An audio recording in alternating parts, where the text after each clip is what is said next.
In today's video, I'm going to teach you how to delete a workspace on Monday.com. This is the full 2025 guide, so you can be sure you're getting the most up-to-date information. Let's dive right in. First things first, you'll want to head over to Monday.com and log into your account. Make sure you're signed into the account that houses the workspace you intend to delete. Once you've logged in, you'll be greeted by your dashboard, which is your command center for all things Monday.com. Now, shift your attention to the left sidebar. Here, you'll spot the Workspaces icon. It looks like a set of stacked squares. Click this icon to view all the workspaces associated with your account.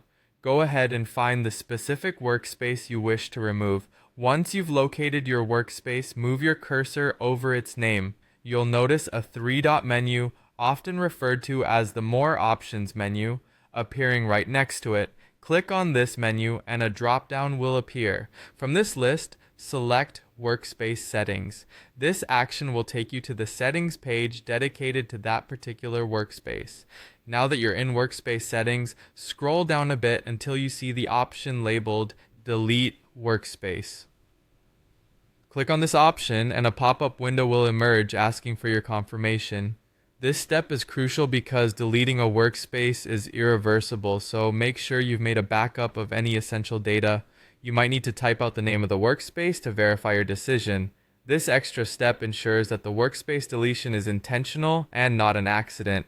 Once you've confirmed and, if necessary, typed in the workspace name, click Delete Permanently. With this action, you've completed the process. The workspace will no longer appear in your sidebar, and you'll receive a confirmation notice letting you know it has been successfully deleted. And there you have it, a straightforward guide to deleting a workspace on Monday.com. It's a simple process, but it's always good to be cautious and ensure you've saved any critical information before you dive into deletion. Thanks for following along, and feel free to revisit this guide whenever you need to repeat the process. Don't forget to subscribe for more helpful tips and tutorials. See you in the next video.